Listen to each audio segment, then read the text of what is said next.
नमस्कार, मैं सावंत कुमार बोधगया की धरती पे हमारे आए हैं गजलकार सागर आनंद जी, जो कि अभी तक 18,000 से भी ज़्यादा गज़ल को लिख चुके हैं।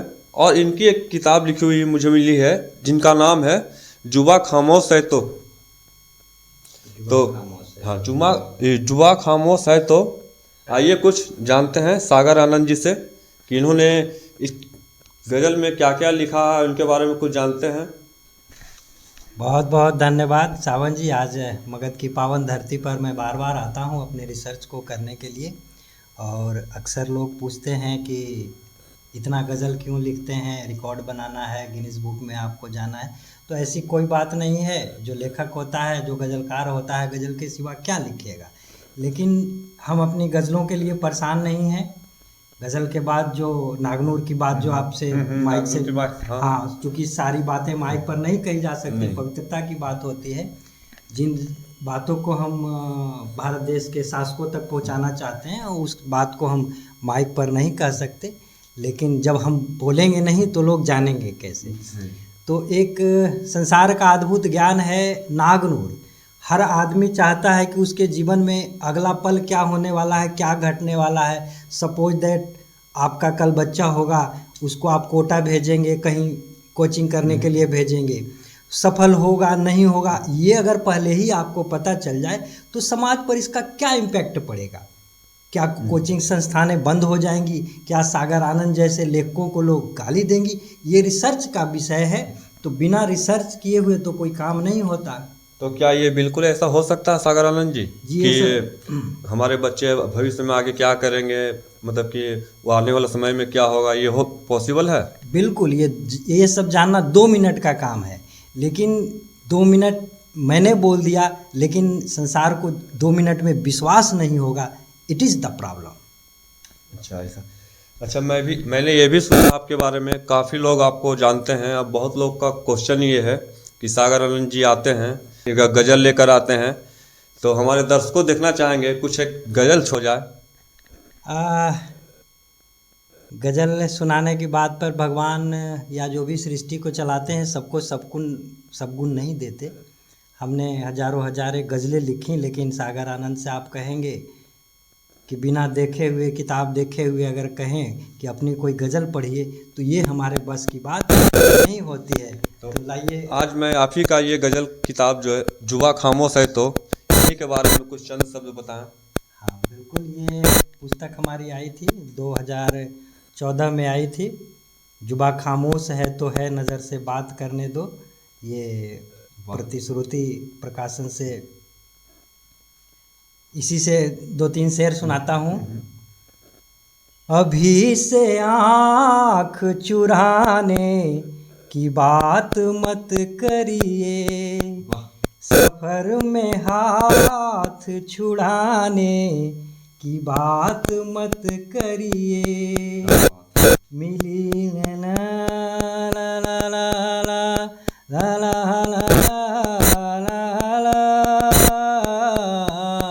मिले सभी को बराबर धूप की चादर। मिले सभी को बराबर ये धूप की चादर। जो ये निजाम बनाओ तो कोई बात बने। बहुत बहुत शुक्रिया। वाह, क्या बात है, आपकी आवाज़ में तो जादू है सागर आनंद जी। चलिए, मोहब्बत है आप लोगों की। बहुत अच्छा लगा। और कुछ अपने बारे में बताएं कि आपने कब से, आपके दिमाग में ये आइडिया कब से आया कि मैं गज़लकार बनूं? आइडिया तो ये सब चीज़ जन्मजात होता है। जैसे के मोहल्ले में एक अक्सर बातें होती हैं, चरखी रोड में पंकज कुमार अमन रहते हैं, जुबा कलमकार हैं। और उनके अंदर भी तो ये गुण जो सृष्टि चलाते हैं वो दे कर भेजते हैं कि समाज में you have to do something extra special. वो कुछ आपको अलग करना है। तो साहित्यकार होना ही इस संसार का अद्भुत चीज़ होता है। जब भी आप क ख ग और आ स्वर व्यंजन अल्फ़ाबेट किसी भी भाषा का आप कुछ भी बोल रहे हैं तो किसी न किसी लेखक कवि का वो बनाया हुआ है। वैज्ञानिक तो बहुत बाद में आए होंगे, लेखक से बड़ा। वाह, क्या बात है। अभी आप हमारे बुद्ध की धरती पे आए हुए हैं, तो मैं आपसे ये जानना चाह रहा हूँ कि यहाँ पे लोग तो पहले आपको नहीं जानते थे, लगभग करीब 3-4 साल से आप यहाँ पे फेमस हो चुके हैं। जी जी। क्योंकि यहाँ पे आपकी लमसम 18,000 किताबें गजलकार लिखी हुई है। लमसम अभी काफ़ी लोगों ने पढ़ा है और काफ़ी लोग आपको हमेशा याद करते हैं। तो सबसे सबसे ज़्यादा अब मार्केट में जो अभी दिख रहा है कौन सा है? गज़लें तो बहुत लिखता हूँ, तो सब घर में पड़ी हुई हैं, दिमाग में पड़ी हुई हैं। किताब की बात है तो 2014 में हमारी लास्ट किताब आई थी, जो अभी आपने जिक्र किया, और बाकी सारे अभी पाइपलाइन में हैं, आने वाली हैं। और गज़लें तो आप यूट्यूब वगैरह पर सुनते ही रहते हैं। तो यूट्यूब चैनल भी है, इंस्टाग्राम चैनल है, फेसबुक चैनल है। लमसम अभी आपका सब्सक्राइबर भी काफ़ी ज़्यादा बढ़ चुके हैं। हाँ, सब्सक्राइबर तो क्या बढ़ना है, छोटे मोटे कलाकार हैं अभी तक। जैसे कि अभी कुछ दिन पहले आप आए थे हमारे बोधगया की धरती पे, दुम्हान चेरकी रोड में पंकज अमन जी का घर का उस दिन प्रवेश होना था। उस दिन आपकी गज़ल हम लोगों ने सुना और तमाम लोग यहाँ के जो आसपास के लोग थे वो आपके फैन बन चुके हैं। आपसे मुलाकात करने के लिए उन्होंने मुझसे भी बहुत बार बोला कि उन्हें बुलाया जाए और कुछ शब्द वो फिर से कहें, कुछ बताएं हम लोग को अपने बारे में। उस दिन तो आप समय नहीं दे पाए थे, कुछ जानकारी आप अपने बारे में दे दीजिए कि आप कहाँ के रहने वाले हैं, यहाँ पे कैसे आए। जहानाबाद हमारा घर हुआ, वहाँ से अक्सर मैं यहाँ आता हूँ और चेरकी रोड से मेरा खास लगाव है। और चेरकी रोड की जब कथा खुलेगी, देश के लोग जब नागनूर के बारे में जानेंगे तो चौंकेंगे कि अच्छा ये चेरकी रोड इतना महत्वपूर्ण है, ये कलहौरा का न्यू एरिया इतना महत्वपूर्ण है, तो संसार एक दिन चौंकेगा।